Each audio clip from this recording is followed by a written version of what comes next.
Bapak Ibu yang dikasihi Tuhan, Shalom. Shalom. Shalom. Kita bersyukur bahwa hari ini kita memperingati hari Pentakosta. Mari kita sama-sama membuka Alkitab kita dari Kisah Para Rasul pasalnya yang kedua, ayat yang pertama sampai ayat yang ke-13.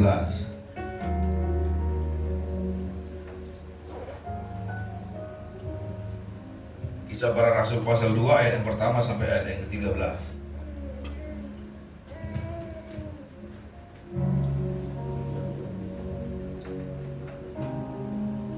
Yang sudah dapat katakan amin.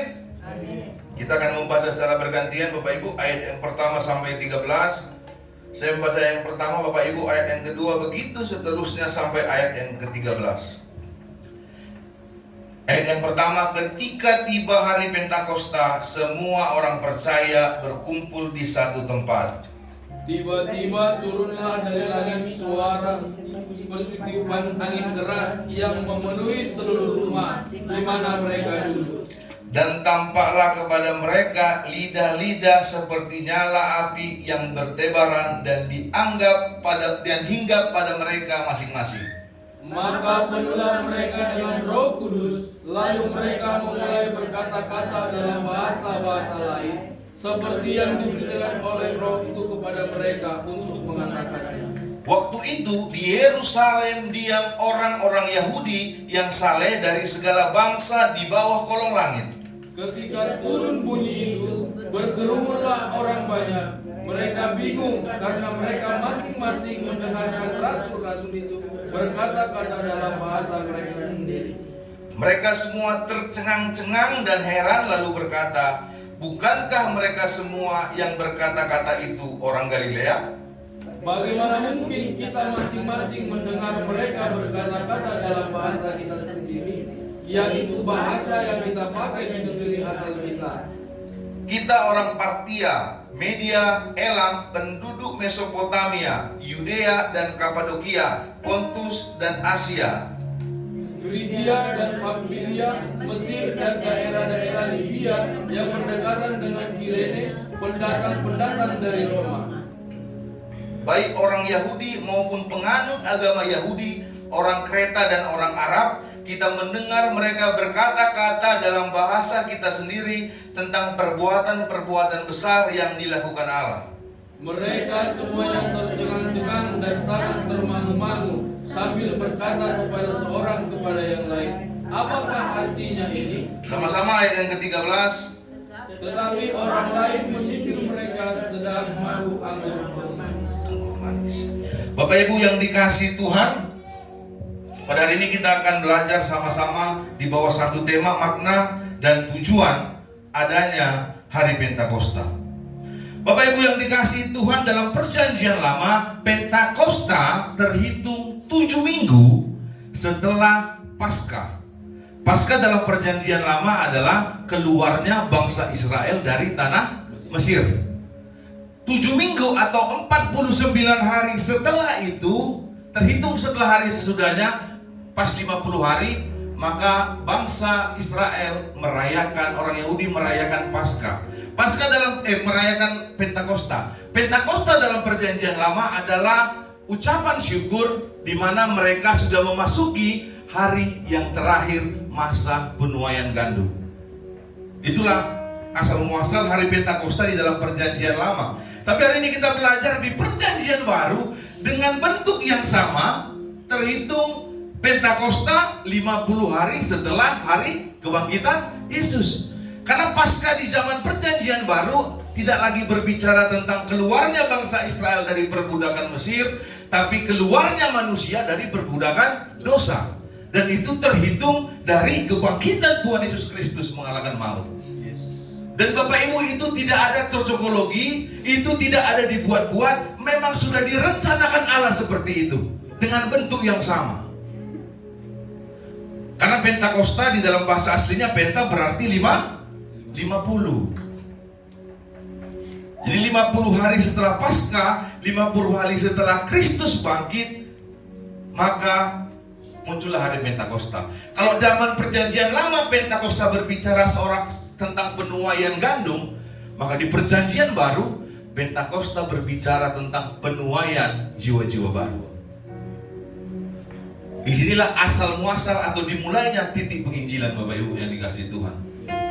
Maka dari itu Bapak Ibu yang dikasihi Tuhan, kalau kita baca pada teks ini, pada saat Roh Kudus itu turun atas para rasul, pada saat mereka duduk dan semua orang berkumpul di kota Yerusalem, Bapak Ibu, itu bukan kebetulan, bukan tiba-tiba orang tiba-tiba, aku ada urusan ke Yerusalem, kita kumpul ya.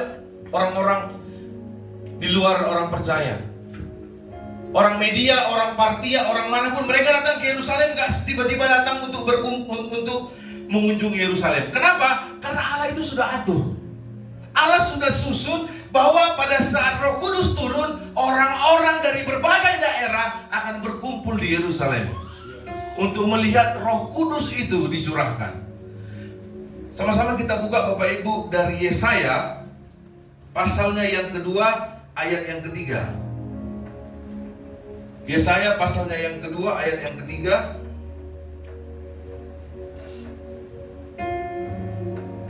Pak Bu minta dengan kasih baca Yesaya pasal 2 ayat 3. Yesaya pasal 2 ayat 3, demikian firman Tuhan.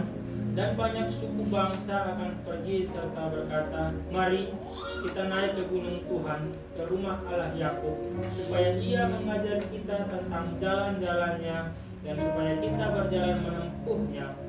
Sebab dari Sion akan keluar pengajaran dan firman Tuhan dari Yerusalem. Yesaya sudah menubuatkan bahwa firman Tuhan itu, Roh Kudus itu akan keluar dari kota Yerusalem. Makanya pada saat Yesus naik ke surga, Dia katakan kepada murid-muridnya, jangan di sini lagi, pergi ke Yerusalem. Karena hari Pentakosta, kedatangan Roh Kudus masuk dalam agenda besar Allah. Bapak Ibu yang dikasihi Tuhan, itulah Pentakosta. Maka pada saat turun Roh Kudus itu membuat para murid-murid berbicara dengan bahasa yang asing. Kalau kita baca Bapak Ibu di ayat yang 7, mereka semua tercengang-cengang dan heran lalu berkata, bukankah semua orang berkata-kata itu orang Galilea? Bagaimana masing-masing mendengar mereka berkata dalam bahasa kita sendiri, yaitu bahasa yang kita pakai di negeri asal kita. Pada saat mereka memuji Tuhan, menyatakan perbuatan Allah lewat bahasa-bahasa asing itu, Bapak Ibu, mereka berbicara dengan sangat fasih. Artinya dialek yang mereka katakan itu sama orang daerah yang ada pada saat itu. Contoh, orang Batak kayak manapun kalau misalnya baru belajar bahasa Inggris, pasti aneh suaranya. Where are you? Where are you going? Dia nggak ada aksennya. Aksennya tetap aksen Batak, tetap dialek Batak. Kalau orang Sumba juga kalian suruh bahasa Inggris belajar. Where are you, Bapak? Bapak, where are you, kok? Ada konya tetap di belakang. Kenapa? Karena masih tertinggal dialek itu. Tapi Bapak Ibu, para rasul yang gak pernah belajar bahasa Media, bahasa Pertia, yang gak pernah belajar bahasa Arab, yang gak pernah belajar bahasa Mesir, mereka menyampaikannya dengan fasih, dengan aksen yang baik. Jadi orang langsung paham. Oh iya, kalau ada orang bahasa Inggris, aksennya Inggris, Ibu Gembala biasanya kalau aksennya Inggris agak enak didengar ya. Kalau water, gitu-gitu ya, itu ada aksennya ya kan.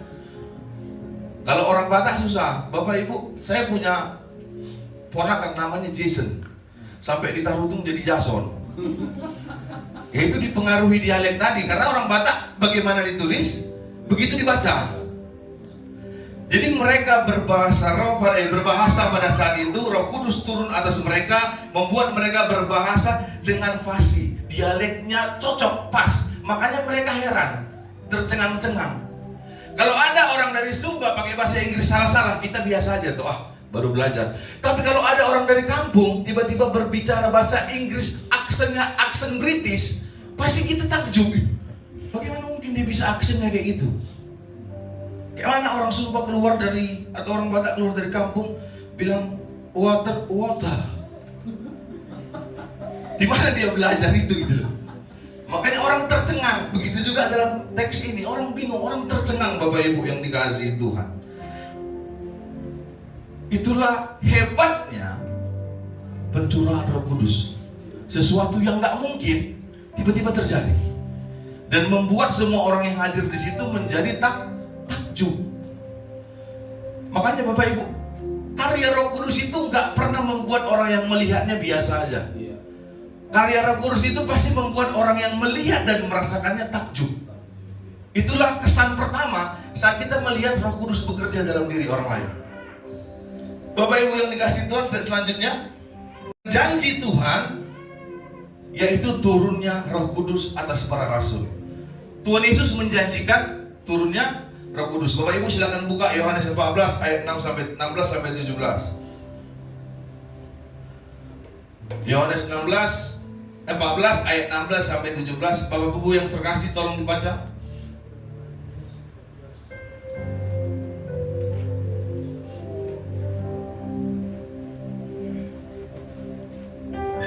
Yohanes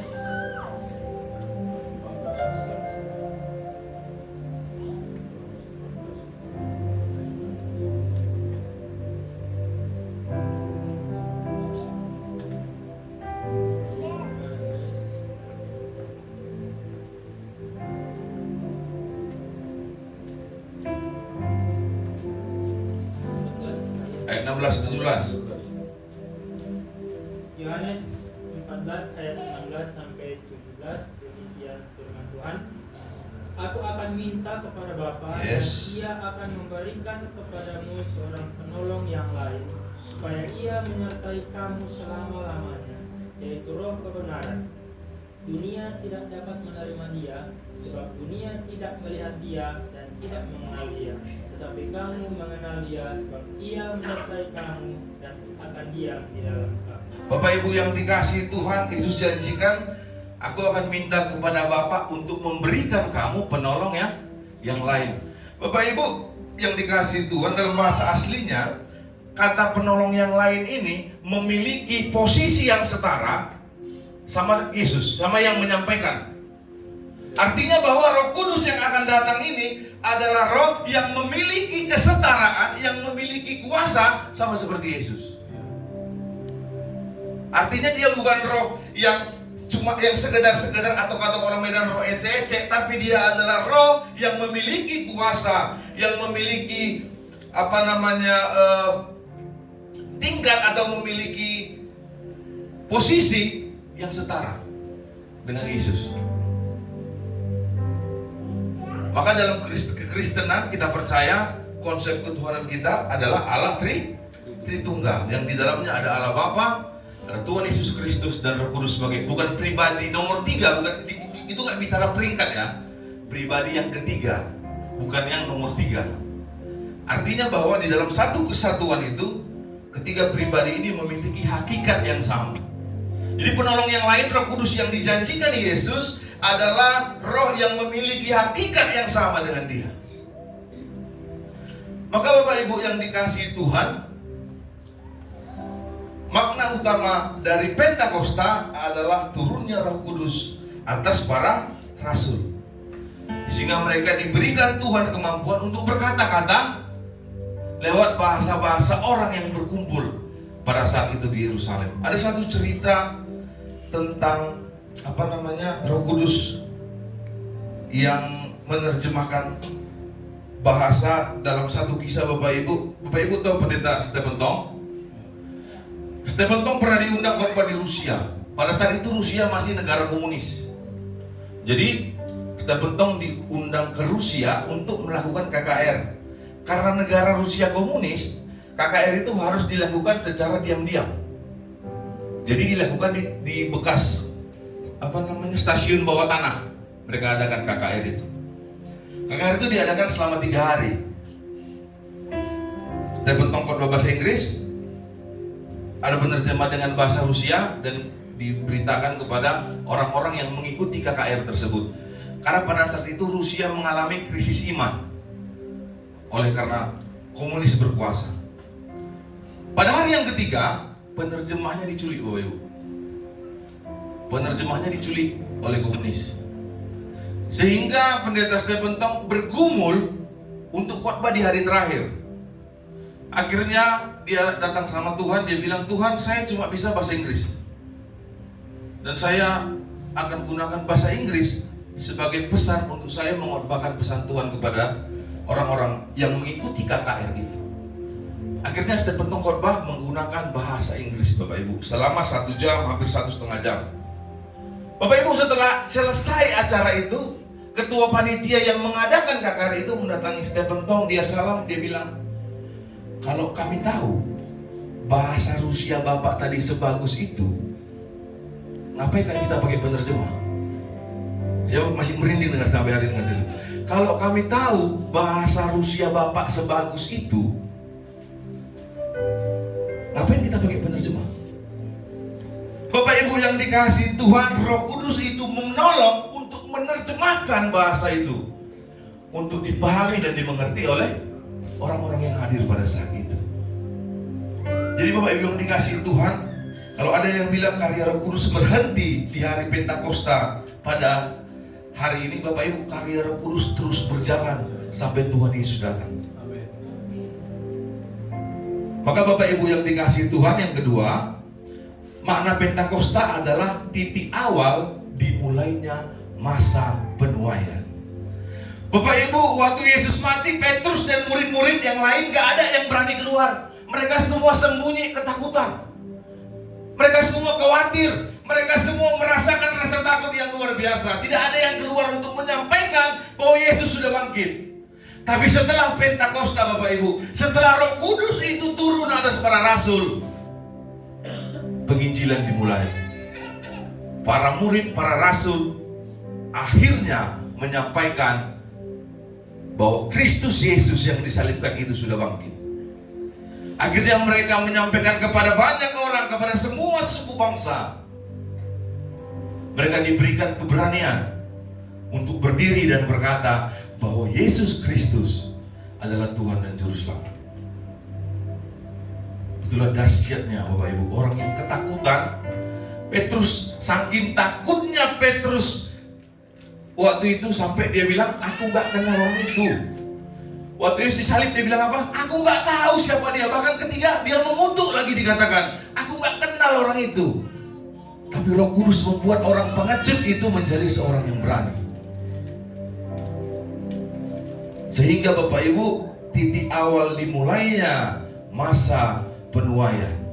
Dari sinilah cikal bakal berdirinya gereja mula-mula.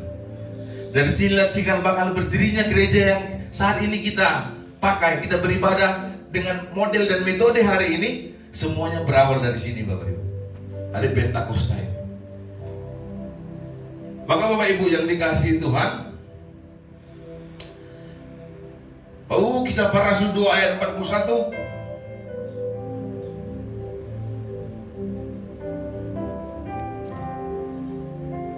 Saya yang baca. Orang-orang yang menerima perkataannya itu memberi diri dibaptis, dan pada hari itu jumlah mereka bertambah kira-kira 3.000 jiwa. Orang yang menyangkal Yesus 3 kali setelah Roh Kudus turun dalam dirinya berkhotbah dan 3.000 orang bertobat. Bukan karena Petrus Bapak Ibu, bukan karena dia, tapi karena Roh Kudus tadi. Itulah hebatnya karya Roh Kudus di dalam hidup manusia. Bapak Ibu yang dikasihi Tuhan, yang ketiga, mempersatukan keberagaman. Waktu Roh Kudus turun atas para rasul tadi Bapak Ibu, Roh Kudus tidak memberikan atau membuat mereka berbicara dengan bahasa yang baru. Nggak muncul bahasa baru, tapi tetap memakai latar belakang dari orang-orang yang hadir pada saat itu. Allah pakai bahasa mereka. Allah tidak menggunakan bahasa yang baru, tapi Allah menggunakan keberagaman yang ada pada saat itu, perbedaan yang ada pada saat itu untuk menyatakan kemuliaannya.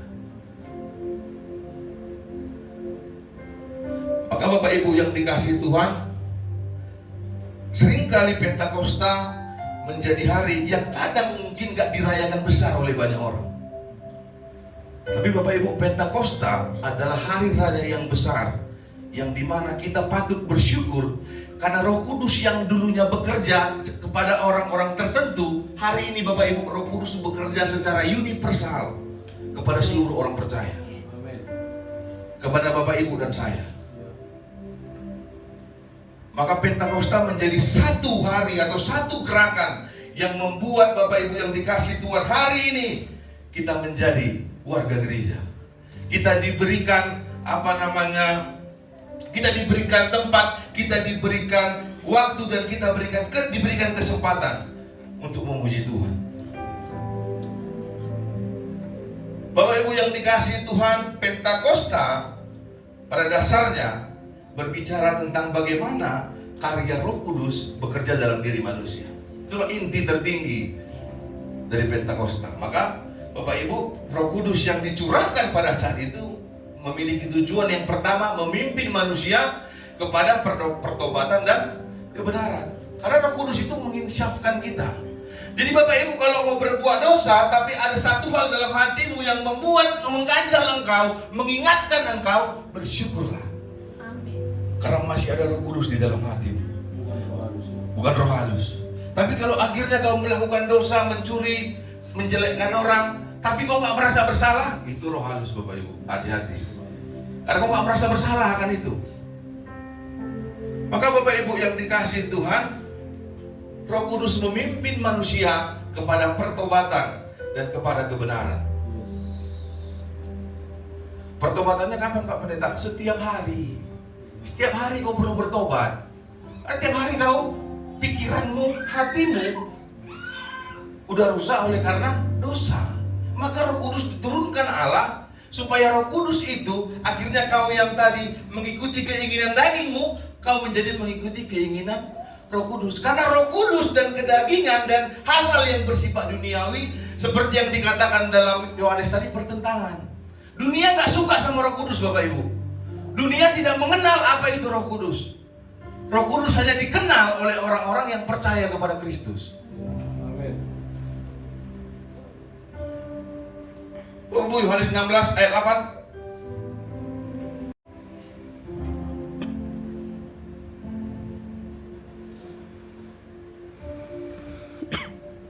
Yohanes 16 Ayat 8, demikian firman Tuhan. Dan kalau Ia datang, Ia akan menginsafkan dunia akan dosa, Yes. kebenaran dan kebenaran. Ayat 13.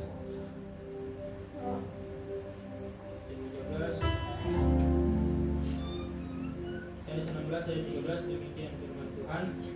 Tetapi apabila Ia datang, yaitu Roh kebenaran, Ia akan memimpin kamu ke dalam seluruh kebenaran, sebab Ia tidak akan berkata-kata dari dirinya sendiri, Ya. tetapi segala sesuatu yang didengarnya itulah yang akan dikatakannya, dan Ia akan memberitakan kepadamu hal-hal yang akan datang. Ya. Hal-hal yang Akan datang. akan datang, Bapak Ibu yang dikasih itu. Ini bukan indera keenam ya. Ini bukan ahli ramal, juru ramal, pengsu, juru prediksi. Nggak ada. Bukan. Yang dikatakan Roh Kudus bukan berbicara tentang itu Bapak Ibu. Tapi Roh Kudus berbicara tentang pertobatan, kebenaran, dan akhirnya membuat kita memahami dan mengerti tentang apa yang akan terjadi ke depan. Iya. Bukan kita tahu secara detail, tapi kita memahami, kita mengerti. Karena kalau misalnya kita tahu apa yang terjadi datang, enak kali ya pengkamesan togel orang semua ya kan? Langsung kaya mendadak tuh, 4 nomor kali 2,5 juta kalau pasang 1.000. Kalau Pak Karis tahu, ya dulu kita yang nulis. Kali 10.000 udah 25 juta. Bisa bayar 3 bulan ya Bu Malang? Iya. Iya. Yang kedua Bapak Ibu, membentuk karakter orang percaya. Galatia 5 ayat 22-23. Ada yang ingat ini tentang apa? Buah-buah roh. Apa itu buah-buah roh? Kelemah lembutan, kasih sayang, dan teman-temannya Pak Pendeta. Bapak Ibu yang dikasihi Tuhan, membentuk karakter orang percaya. Roh Kudus itu nggak cuma bicara ekspresi Bapak Ibu, dia membentuk karakter kita. Sehingga karakter kita itu semakin hari menjadi serupa dengan itu tujuannya. Maka Bapak Ibu yang dikasihi Tuhan, saat kau menerima Roh Kudus, harusnya karaktermu semakin hari semakin baik. Kalau tidak terjadi perubahan saat kau menerima Roh Kudus, pertanyaan, yang kau terima Roh Kudus kah? Atau rojali? Yang ketiga sebagai penolong dan pengajar. Bapak Ibu yang dikasihi Tuhan, kita menghadapi hari yang semakin hari Paulus katakan semakin jahat. Pak Gembala selalu ingatkan, tahun ini kita menghadapi masa-masa yang semakin hari semakin sulit. Maka kita harus berakar, kita harus menanam diri kita di dalam persekutuan, di dalam gereja, di dalam firman Tuhan, sehingga kita boleh bertumbuh. Dan di dalamnya Bapak Ibu, dalam pertumbuhan itu, Roh penolong itu yang memproses kita sehingga kita mampu untuk berjalan di jalan yang semakin hari semakin sulit ini. Karena kita gak bisa lagi berharap sama siapa-siapa Bapak Ibu. Hanya Tuhanlah pengharapan kita. Pak Bu bilang sama saya, kalau kemarin sama Pak Gembala sama kami, kalau proyek yang tender gagal, Mama Bu kita pulang. Ya toh, dia selalu bilang saya, ketua minta tolong sama orang 1-2 kali saja, oke. Ketiga kali hilang itu orang katanya. Maka Bapak Ibu yang dikasihi Tuhan, satu-satunya pengharapan kita adalah Kristus. Tuhanlah satu-satunya pengharapan kita menghadapi hari yang semakin hari semakin jani. Dan Roh Kudus menjadi penolong yang menguatkan kita, mengingatkan kita bahwa Tuhan pasti menolong kita. Saya selalu takjub dengan teks di Yeremia berapa, saya lupa. Allah berkata sama Yeremia, seorang perempuan, seorang wanita, seorang gadis darah muda tidak mungkin melupakan anak yang dilahirkannya. Pasti dia ingat anak yang dia lahirkan. Gak mungkin dia lupa, gak mungkin loh, pakai kata gak mungkin. Tapi sekalipun dia melupakannya, Allah bilang, aku tidak akan melupakanmu. Sekalipun seorang ibu bisa melupakan anaknya, Allah bilang apa? Aku tidak akan melupakanmu. Maka Bapak Ibu, jika Bapak Ibu hari ini menghadapi masa yang sulit, berdoalah, percayalah, biar Roh Kudus yang memberikan Bapak Ibu kekuatan untuk tetap bertahan. Dan Roh itu menjadi pengajar. Bapak Ibu, Yohanes 14 ayat 26.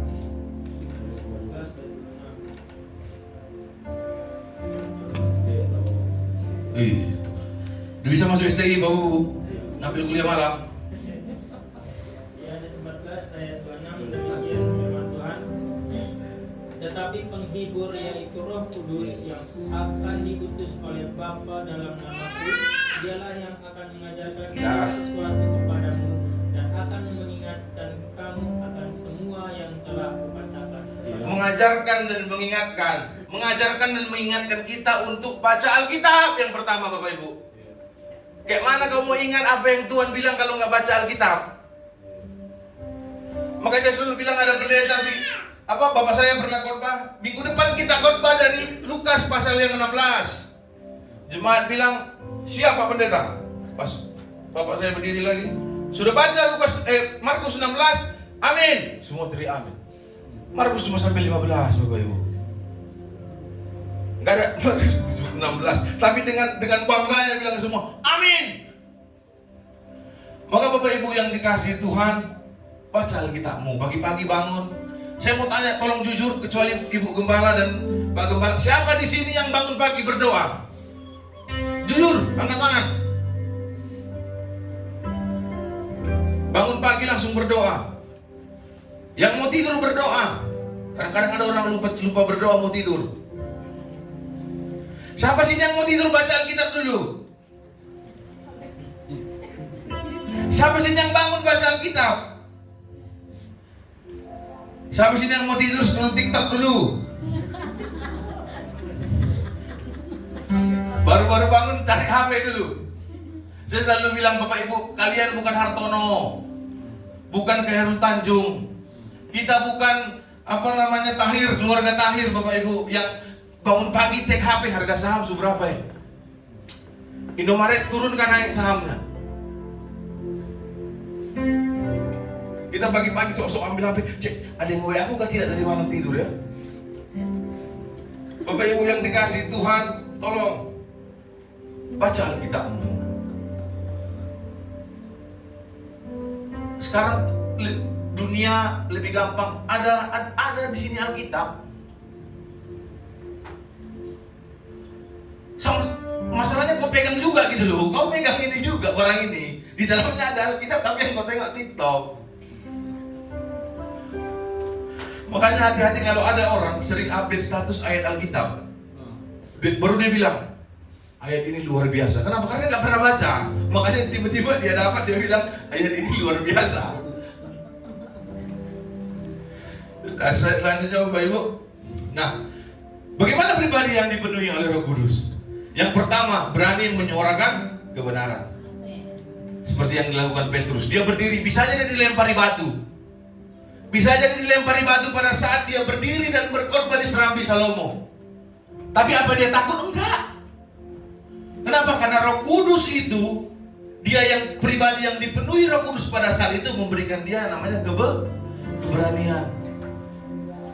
Keberanian untuk menyampaikan bahwa Kristus adalah Tuhan dan Juru Selamat, Bapak Ibu. Waktu Ibu Gembala habis disuntik, apa Pak Gembala? Iya, langsung semua Grab, resepsionis semua dapat penginjilan. Waiter semua dapat PI. Security semua dapat PI, Bapak Ibu. Kenapa? Karena nggak cuma Roh Kudus yang memenuhi pada saat itu, tapi juga semangat itu dapat injeksi ini ya kan. Tapi tanpa keberanian itu nggak ada. Tanpa kebiasaan basic itu nggak bisa. Kalau orang lain ditaruh dalam cara yang sama, dia nggak akan penginjilan. Karena keberanian itu muncul berdasarkan memang pribadi orang itu. Mungkin Bu Gembala merasa mendapat kekuatan semangat yang baru, jadi lebih enak, lebih gampang untuk menyampaikan. Maka Bapak Ibu yang dikasihi Tuhan, Roh Kudus, orang yang dipenuhi Roh Kudus pasti berani menyuarakan kebenaran. Yang kedua, pasti dia memiliki hikmat. Pasti memiliki hikmat yang datang dari Roh Kudus. Bapak Ibu, dunia ini punya hikmat, punya. Tapi hikmat dunia ini berbeda dengan hikmat yang diberikan oleh Roh Kudus dalam hidup kita. Hikmat dunia ini tidak mendatangkan kekekalan, tapi hikmat dari Roh Allah mendatangkan kekekalan dalam hidup kita dan kepada orang lain di sekitar kita.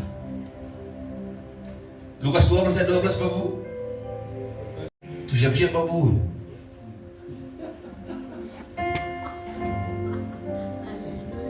Biar pintar. Lukas 12 ayat 12, demikian firman Tuhan. Sebab pada saat itu juga Roh Kudus akan mengajar kamu apa yang harus kamu katakan. Banyak orang bicara dulu baru berpikir. Padahal harusnya berpikir dulu baru berbicara. Bukan yang penting ngomong Bapak Ibu, tapi ngomong yang penting. Roh Kudus memberikan kita hikmat kapan waktunya kita berbicara, apa yang harus kita katakan dan sampaikan. Kan nggak sekonyong-konyong kita mau penginjilan tiba-tiba datang ke pantai tarik bule. Kau percaya Yesus kan tidak? Pukuli kita Bapak Ibu. Itu namanya hikmat. Gak mungkin kita tiba-tiba datang ke diskotik di Legian, ambil minyak, orang lagi DJ, baru tiba-tiba kau baca ayat Alkitab di situ kan? Gak mungkin. Gak mungkin tiba-tiba kau naik Grab, gak ngobrol dulu tiba-tiba pas naik Grab, Bapak percaya Yesus, langsung kau tanya gitu dia lagi nyetir. Gak mungkin. Itulah namanya hikmat dibutuhkan. Yang ketiga Bapak Ibu, bersaksi. Kisah Para Rasul 1 ayat 8. Saya akan baca untuk Bapak Ibu. Tetapi kamu akan menerima kuasa. Roh Kudus turun ke atas kamu. Kalau Roh Kudus turun ke atas kamu, kamu akan menjadi saksiku di Yerusalem, di seluruh Yudea, Samaria, sampai ke ujung bumi. Kita diberikan kuasa untuk menjadikan kita saksi Kristus. Lewat apa? Lewat banyak perbuatan. Kuasa itu bisa apa saja, bisa mengusir setan, menyembuhkan orang sakit. Kita diberikan kuasa untuk menjadi saksi-saksi Kristus. Kalau dulu di kampus kami selalu dibilang kita ini adalah brand ambasadornya Kristus. Kita adalah duta-duta Allah, merepresentasikan kehadiran Allah. Maka Bapak Ibu yang dikasihi Tuhan, kita diberikan kuasa untuk mengusir setan, diberikan kuasa menyembuhkan orang sakit, dan itu semua bukan untuk kemuliaan kita, tapi untuk kemuliaan Tuhan. Dari situ kita menjadi saksi. Akhirnya orang tanya, ini kok bisa? Siapa nih? Saya dulu waktu masih belum bertobat, ada orang kesurupan di daerah kami. Sebenarnya kami nggak mau ikut campur, cuman yang orang tuanya bilang siapa bisa mengusir setan dari anaknya dikasih uang 1 juta. Akhirnya kami semua pergi ke kuburan Bapak Ibu, beberapa orang untuk mencari ajian untuk melawan kesurupan ini, termasuk saya waktu itu. Jadi kami ada 4 orang. Saya ke kuburan opung saya Bapak Ibu, padahal si tua, tulisannya si tua SMT Huta Galung, dia penatua gereja. Saya datang, saya bilang, Pung tolong dulu opung bantu untuk ngusir setan ini. Tapi kalau lebih jago daripada opung mending mundur aja, aku bilang. Akhirnya kami pergi, beberapa orang, waktu kami ganti-gantian masuk. Pas giliran saya bilang, keluar! Dia nggak mau keluar. Keluar! Dia masih keluar! Akhirnya, oke. Kalau kau nggak mau keluar, biar aku yang keluar. Akhirnya saya bilang, setannya terlalu kuat, lebih kuat daripada saya nih. Kenapa Bapak Ibu dikasih? Baru waktu kami di kampus lagi, ada orang Karo Marga Barus kesurupan, mahasiswa baru. Yang lucu waktu dipanggil, saya ketua asrama, dipanggil, panggil ketua asrama. Akhirnya saya turun, saya ngantuk sekali, jam 1 malam dia kesurupan itu. Saya bilang, kau siapa namamu? Lalu namanya siapa namamu? Sensei. Dari Jepang ini. Dan ternyata kami tahu bapaknya dia masih bersekutu sama setan, nama iblis. Yang lucu waktu kami tanya, kenapa kau tetap dalam tubuh dia? Bapaknya masih bersekutu sama aku. Siapa nama bapaknya? Rupanya kami pastikan kursi. Memang bisa cek KTP, bapaknya kursi Barus namanya, memang kursi.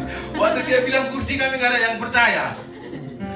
Waktu kami cek, betul bahwa nama bapaknya kursi memang.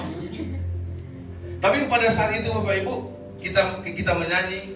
Itu pertama kali saya nengking setan atau nengking orang yang kesurupan yang sebelum bertobat. Setelah bertobat itu pertama kali. Akhirnya dia ini ternyata di cincinnya dia simpan. Akhirnya kami bakar cincinnya, dia kesurupan lagi, dan itu kayaknya untuk yang terakhir kalinya. Akhirnya kami bilang sama setannya untuk terakhir, bye-bye. Akhirnya dia pergi. Tapi pada saat itu saya melihat bahwa pada saat akhirnya saya bertobat, Bapak Ibu, kita punya kuasa. Kuasa dalam diri kita lebih besar. Amin. Lebih besar dari apapun yang ada di dunia ini. Karena kita dipenuhi Roh Kudus dan hidup serupa dengan Kristus. Yang ketiga Bapak Ibu, berpengharapan. Orang yang dipenuhi Roh Kudus tidak mudah menyerah. Orang yang dipenuhi Roh Kudus tidak mudah letih lesu, tidak mudah ngambek sama Tuhan, tidak sering komplain sama Tuhan, tapi tidak menye-menye. Tapi orang yang dipenuhi Roh Kudus berpengharapan. Karena harapan memberikan kita apa? Kekuatan. Karena kita tahu ada pengharapan akan hidup yang kekal, makanya kita menjalani segala sesuatunya dengan semangat dan kuat. Dan yang terakhir Bapak Ibu, memiliki karunia roh. Mungkin bahasa roh, mujizat menyembuhkan roh. Saya bukan orang yang anti bahasa roh Bapak Ibu. Tapi kadang-kadang ada aja orang-orang yang memaksakan dirinya untuk berbahasa roh. Karena itu memang karunia yang diberikan Tuhan kepada orang percaya. Apa bedanya karunia dan bakat? Bakat itu ada dari kau lahir. Itu ada dari kita lahir. Contoh bakat apa? Menyanyi, Ada orang yang suaranya bagus, walaupun ada orang yang saya bingung lebih semangat nyanyi di karaoke pada di gereja. Ada lagi Bapak Ibu karunia menyembuhkan. Bapak Ibu tolong 1 Korintus 12 ayat 8 sampai 10. Kita lihat karunia-karunia.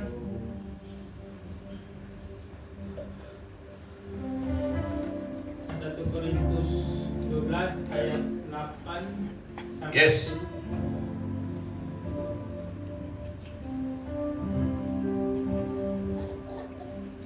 Demikian firman Tuhan, sebab kepada yang seorang roh memberikan karunia untuk berkata-kata dengan hikmat, Ya. dan kepada yang lain roh yang sama memberikan karunia berkata-kata dengan pengetahuan. Yes. Kepada yang seorang roh yang sama memberikan iman, dan kepada yang lain ia memberikan karunia untuk Menyembuhkan. kepada yang seorang roh memberikan kuasa untuk mengadakan Mujizat. dan kepada yang lain ia memberikan karunia untuk bernubuat, Yes. dan kepada yang lain lagi ia memberikan karunia untuk membedakan bermacam-macam roh, Ya. kepada yang seorang ia memberikan karunia untuk berkata-kata dengan bahasa roh, dan kepada yang lain ia memberikan karunia untuk menafsirkan bahasa roh. Yes. Semua orang yang percaya Kristus menerima Roh Kudus diberikan karunia oleh Roh Kudus itu. Dan karunia itu kita pakai kembali untuk memuliakan Tuhan. Dulu ada satu tempat pelayanan di Malang Bapak Ibu waktu saya kuliah. Pendetanya ini nggak tahu saya lulus dari mana. Semua yang melayani harus bisa bahasa roh. Tidak bisa tidak. Padahal Alkitab jelas tulis nggak semua orang punya karunia berbahasa roh. Akhirnya ada teman saya almarhum pendeta di Kalimantan tapi sudah meninggal. Dia pelayanan di situ. Dia dari gereja yang berdiri duduk. Dia dari GKPS, Gereja Kristen Protestan Simalungun. Ibadahnya cuma duduk berdiri. Tiba-tiba disuruh bahasa roh. Akhirnya dia pakai bahasa Batak. Waktu dia jadi pemimpin pujian, dia pakai bahasa Batak. Dia udah takut habis itu akan dimarahin dengan pendetanya nih. Pendetanya bilang apa? Kamu punya potensi. Akhirnya minggu depannya dia telepon saya. Dia ketemu saya, dia bilang, "Lek, temannya aku dulu pelayanan. Kenapa? Aku butuh penafsir roh." Akhirnya kami berdua pergi. Dia berbahasa roh, berbahasa Batak. Saya bilang, saya menafsirkan bahasanya, bilang sama pendetanya. Pendetanya bilang, "Kalian duit maut. Luar biasa Tuhan pakai." Bapak Ibu yang dikasihi Tuhan, karuniamu berbeda, jangan paksa. Kalau bukan itu memang. Kalau kau diberikan Allah karunia untuk mendoakan orang, ya mendoakan orang sakit aja. Kalau memang kau diberikan Tuhan karunia berbahasa roh lah. Kalau kau diberikan Tuhan karunia untuk membeda-bedakan roh, silakan. Kalau kau diberikan Tuhan karunia untuk bernubuat, silakan bernubuat. Cuman kayak saya bilang tadi, jangan kau bernubuat tentang yang aneh-aneh. Bapak Ibu yang dikasihi Tuhan, selanjutnya dikatakan bahwa Pentakosta adalah bukti dari janji Allah yang akan senantiasa menyertai setiap orang percaya. Senantiasa. Matius 28 ayat 19-20 katakan, "Aku senantiasa menyertai engkau sampai akhir zaman." Dan penyertaan yang Yesus janjikan datang lewat Roh Kudus. Dan menjadi bukti bahwa Allah dalam pribadi Yesus Kristus adalah Allah dan juru selamat bagi segala bangsa. Peristiwa Pentakosta menjadikan Yesus benar-benar dipercaya sebagai juru selamat segala bangsa, karena segala bangsa ada di situ pada saat itu. Akhirnya Yesus adalah juru selamat bagi segala bangsa, karena segala bahasa segala bangsa dipergunakan untuk menyatakan karya Yesus pada saat itu. Artinya bahwa Yesus bukan hanya menjadi juru selamat bagi orang Yahudi saja, tapi Yesus menjadi juru selamat bagi semua orang. Makanya pada saat Yesus mau naik ke surga, dia katakan kepada muridnya, "Kau akan menjadi saksiku di Yerusalem, di Yudea, dan sampai ke ujung bumi." Nggak terbatas di dalam daerah Israel, Bapak Ibu. Tapi karya Yesus di dalam Roh Kudus akan dinyatakan kepada seluruh dunia. Hingga seluruh dunia mengaku bahwa Yesus adalah Tuhan. dan itulah akhir dari kesudahannya. Maka Bapak Ibu yang dikasihi Tuhan, peristiwa Pentakosta mengukuhkan atau membuktikan bahwa Yesus adalah juru selamat bagi segala bangsa. Dan peristiwa Pentakosta, Roh Kudus tidak membuat mereka bicara dalam bahasa baru, mendengar tentang Kristus dari karyanya melalui bahasa-bahasa mereka. Allah tidak meniadakan keberagaman, namun memakainya bagi kemuliaannya. Selanjutnya, Bapak Ibu yang dikasihi Tuhan,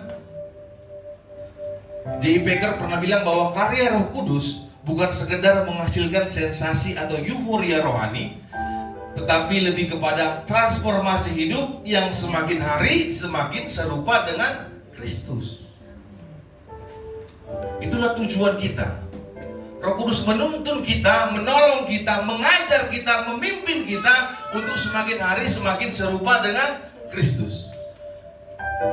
Kayak mana untuk semakin serupa dengan Kristus? Balik kita ke minggu lalu, kau harus tertanam. Kau harus tumbuh. Dalam pertumbuhanmu itu Roh Kudus bekerja sehingga kau akhirnya menghasilkan buah. Setelah kau menghasilkan buah, baru kau bisa berkata, my church is my home. Kalau kau berkata my church is my home tapi tidak ada damai sejahtera, kau tidak bertumbuh, kau tidak tertanam, gak bisa. Home yang mana yang mau kau bilang ini? Rumah yang mana? Tapi jika kau tertanam, kau tumbuh, dan Roh Kudus bekerja dalam hidupmu, akhirnya menghasilkan buah. My church is my home. Bapak Ibu yang dikasihi Tuhan, selanjutnya dikatakan bahwa karya Roh Kudus bukan sekedar ekspresi, tapi juga berbicara tentang esensi yang membawa kita kepada perubahan hidup. Roh Kudus mengubahkan hidup setiap orang. Roh Kudus mengubahkan hidup orang-orang yang menerima Dia. Walaupun ada banyak orang, Bapak Ibu, yang tidak membiarkan Roh Kudus bekerja di dalam dirinya. Waktu saya kecil, saya pernah bercanda soal Roh Kudus dan membuat saya takut, bahwa akhirnya saya pikir mengujar Roh Kudus gak diampuni dosanya.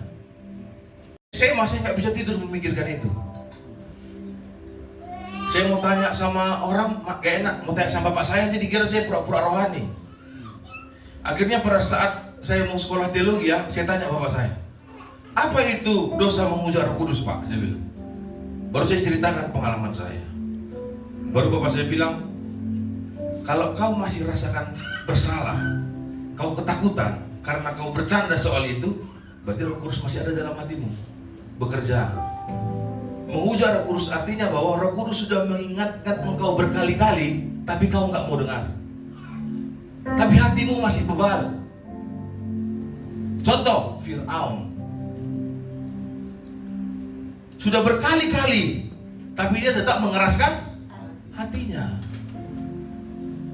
Maka Bapak Ibu, supaya Roh Kudus bekerja di dalam hatimu, di dalam hidupmu, berikan ruang atau mempersilakan Roh Kudus itu yang mengambil alih kehidupanmu. Maka Bapak Ibu yang dikasihi Tuhan, karya Roh Kudus bukan sekedar ekspresi, bukan sekedar kau mengangkat tanganmu, tapi bagaimana kau bisa mengangkat hatimu kepada Tuhan. Bukan sekedar bicara soal bagaimana kau menaikkan penyembahanmu, tapi tentang bagaimana Bapak Ibu yang dikasihi Tuhan, Roh Kudus itu menyentuh karaktermu dan merubah engkau menjadi pribadi yang baru. Yang kedua Bapak Ibu, hidup yang dipimpin oleh Roh Kudus belum tentu membuat kita disenangi semua orang. Ayat yang terakhir tadi di dalam Kisah Para Rasul 2 dikatakan, ayat yang ke-13, tetapi orang lain menyindir mereka sedang mabuk oleh anggur manis. Udah jelas-jelas Roh Kudus yang turun, udah jelas-jelas mujizat terjadi, masih ada yang nyinyir. Artinya bahwa sekalipun kita hidup dipimpin oleh Roh Kudus, belum tentu membuat semua orang kita disenangi oleh semua orang. Namun pasti kita menyenangkan hati Tuhan. Karena kita nggak bisa jadi berkat sama semua orang. Kadang-kadang kita menjadi berkat bagi si A, si B merasa kita batu sandungan. Kenapa? Karena nggak semua orang Bapak Ibu membiarkan Roh Kudus bekerja di dalam hidupnya. Kalau kita berbuat baik, pasti ada yang bilang, pura-pura sok baik kawan itu. Maka Bapak Ibu yang dikasihi Tuhan, perhatikan hidup yang dipimpin oleh Roh Kudus belum tentu mungkin, tapi akan membuat kita menyenangkan hati Tuhan. Kadang-kadang ada istri yang rajin ke gereja, suaminya nggak suka. Ada. Kadang-kadang ada suami rajin ke gereja, istrinya yang nggak suka. Istrinya, istrinya bilang sok rohani, sok rajin ke gereja. Ya kan? Maka Bapak Ibu yang dikasihi Tuhan, tidak semua orang, kita nggak bisa menyenangkan hati semua orang. Tapi yang paling penting dalam hidup ini kita menyenangkan hati Tuhan. Itu yang paling penting. Yang ketiga, hidup yang dipimpin oleh Roh Kudus harusnya menjadikan kita saksi-saksi Kristus. Sebab dampak utama dari seluruh rangkaian peristiwa Pentakosta adalah penginjilan. Dari semua peristiwa yang terjadi pada saat Pentakosta, dampak terbesarnya adalah kita menjadi saksi Kristus untuk memberitakan bahwa Yesus adalah Tuhan dan Juru Selamat bagi segala bangsa. Amin. Bagi istri kita, bagi suami kita. Karena saya melihat di kita juga banyak istri yang datang gereja istrinya aja, suaminya nggak datang. Di gereja-gereja banyak persekutuan wanita, pasti itu duluan berdiri. Persekutuan pria itu butuh effort yang lebih. Harus dibawa oleh mereka retreat ke Kintamani, ke Bedugul. Iya, baru akhirnya mereka membentuk persekutuan pria. Dulu waktu saya pelayan di Surabaya harus kayak gitu, harus dibawa dulu jalan-jalan ke Batu baru bisa terbentuk. Itu pun cuma tahan 2 bulan. Habis itu yang datang cuma pendetanya, hamba Tuhannya, penatuannya. Bapak Ibu yang dikasihi Tuhan, kepada kita laki-laki khususnya, kita seringkali laki-laki ini Kristen kapal selam ya, datang pas Natal, Tahun Baru, Paskah, Pentakosta dia nggak datang, percayalah. Sama hari kenaikan dia juga pasti nggak datang. Dia cuma datang itu Natal sama Jumat Agung, sama Paskah. Kalau yang hari-hari kayak gini, Pentakosta, hari kenaikan, nggak datang dia itu. Cuma 3 itu dia datang. Makanya saya bersyukur kalau masih ada kita laki-laki, pria-pria yang rajin ke gereja, bahkan melayani Tuhan. Bapak Ibu, kita masuk surga itu nggak bisa bawa kakak dua-duanya. Kalau satu istri rajin, dua-duanya masuk. Bawa dirimu sendiri-sendiri. Ada satu cerita, ada seorang suami istri, istrinya, jadi ada seorang anak kecil dari sekolah minggu. Dia punya tetangganya ini udah remaja laki-laki. Si cewek ini sekolah minggu. Gara-gara orang tua mereka bersahabat bertetangga, kalau mau pergi acara Sabtu ceria, Rabu ceria, minta tolong yang remaja ini ngantar anaknya. Akhirnya karena sering diantar, tumbuhlah rasa-rasa sampai mereka SMP, SMA dan akhirnya menikah. Setelah menikah, si perempuan jadi pendeta, suaminya jadi pendekar. Nggak jadi pendeta suaminya, jadi orang pekerja biasa, jemaat biasa. Suaminya ini rajin mengantar istrinya, tapi dia kalau udah ngantar ke gereja dia pulang, cuma ngantar aja. Ngantar ada komsel, dia antar istrinya, habis itu dia pulang. Tapi dia rajin, mau hujan guntur, badai, tsunami, tornado, dia tetap antar istrinya pelayanan. Walaupun dia nggak ikut ibadahnya, dia tetap pulang. Satu kali orang yang 2 mati, jalan menuju surga. Alkitab tulis siapa yang pegang kuncinya? Petrus. Pak CPU lagi duduk di depan pintu surga tunggu orang masuk. Mereka datang berdua. Pas mau masuk, Petrus bilang, Bapak tahan, ibu saja yang boleh masuk. Baru saya, selama ini Bapak cuma antar toh. Ini juga Bapak antar saja, ibu saja boleh masuk, Bapak tinggal di luar. Silakan pulang kembali. Jadi Bapak Ibu yang dikasih Tuhan, nggak bisa karena istriku rajin ke gereja kok. Kalian harus sama-sama datang, sama-sama duduk. Makanya Pak Gembala bilang kalau mau mendoakan anak-anak, suami istri maju ke depan. Kalau Pak Gembala bilang waktu suruh mendoakan anak-anak. Kenapa Bapak Ibu? Karena nggak semua punya kesempatan suami istri sama-sama datang ke gereja. Percayalah. Kalau kau dan suamimu, kau dan istrimu sama-sama datang ke gereja membawa anak-anakmu, bersyukurlah kepada Tuhan.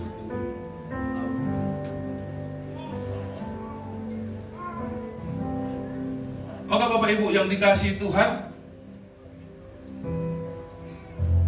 sebagai orang yang sudah percaya Kristus, menerima Roh Kudus, tugas kita selanjutnya adalah mengabarkan bahwa Yesus adalah Tuhan dan Juru Selamat. Itu bukan tugas pendeta saja, bukan tugas misionaris saja. Mengabarkan Injil adalah tugas semua orang percaya yang hidup dipenuhi Roh Kudus. Bagaimana caranya? Roh Kudus akan memberikan kau hikmat untuk berkata-kata. Mau dia percaya gak percaya itu bukan urusanmu. Roh Kudus yang akan membuat dia percaya atau tidak percaya. Tugasmu hanya menyampaikan. Amin. Amin. Mari kita menundukkan kepala kita.